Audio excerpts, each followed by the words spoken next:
Guys, tunin say do chu BTCs mining as test web ball dan he in a ball do hin chi test web ball dan I ball on up chi Satoshi in test web I bola hi chi Satoshi hin I bola test web hi ball ngai kho sa ham ti la hi chi hi coin dang hi lo le thil dang a khu test web ti ha mo ampon na hi chi Satoshi achom akidan na achom hi na chu hi chi khat na hi in chi test web hi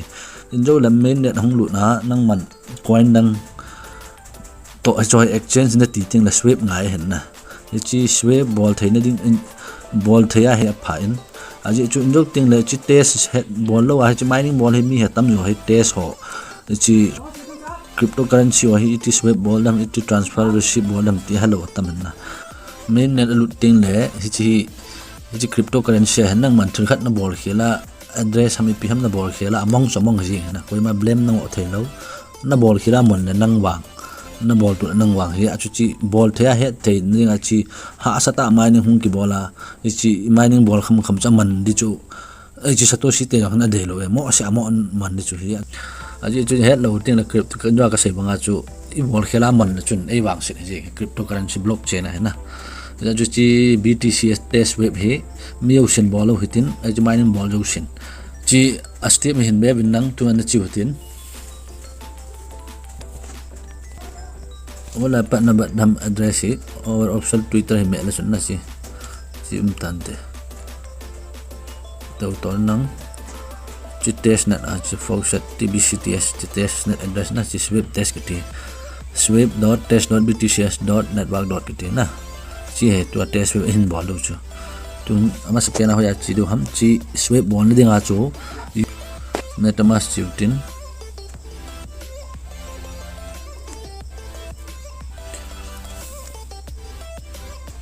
chi ta la chung lang left side corner chung la three line he me nang ban la browser me nang awla search URL chi line de nang swap swap swap dot test dot btcs dot network na chi he ong chi address in ki ji do nang hello la ba hat nang swap dot test dot btcs dot network dot chi search bar chu na type ding aban la chi type la chun interface he uniswap he tan na chi aban la nang man chi tbtcs hi automatic ala le nang ma tu akin ko connect sa tan na connect lo la connect to your wallet ki tin na cha okay na mel automatic chi wallet address nang ma account wan ta chun connect e uniswap na cha chu len transfer swap mo na bo thai tai ti na he man la btcs hi select nang tbtcs hi yat swap na bo lam cha number figure ji nang tu example a kin one kan bon he ban la noi la select chi test hin la na token na ho to ki su thelo la che BTC Satoshi tan hin simu chi token pen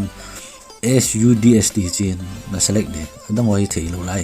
amen na hong ting la sbtc sct tbct adang sa token dim set na chot chun swap na bo the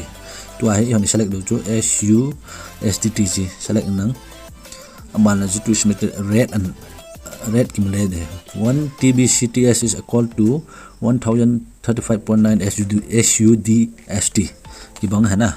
ja chu chi swap me nang ban la confirm swap bol nang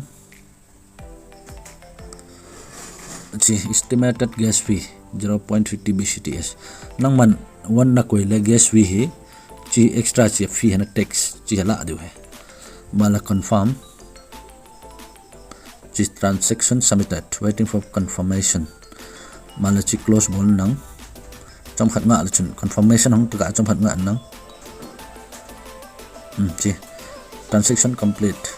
chi click na bela chun na chu hiti chu hitai chan chu hitan chu ta la nang ma wallet nang man BTC apa na susdt hi na ki cho ya swap na bol ya chu metamask alu nang chi balance web do hetu ha sakti back ball nang aban la three line mama me ken nang aban la wallet ki ti wallet he me nang chi kia hi tbtcs 1 kan he ya to sweep ka bol atan minus itana susdt hi 3100 chi kin kan ju 2000 sang ni ham ahin to ai sang thum le ja khat som kul nga chi phatai na china to kan susdt a he ki be hi tai sweep bol nan nang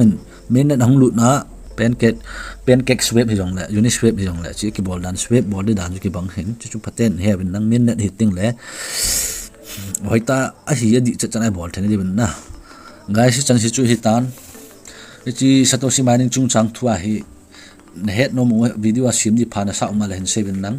video yang kan sim ji di hin a ban ting le chi sa la ha jo phayo hin sim kit di hin in sim kit ka di win bye bye.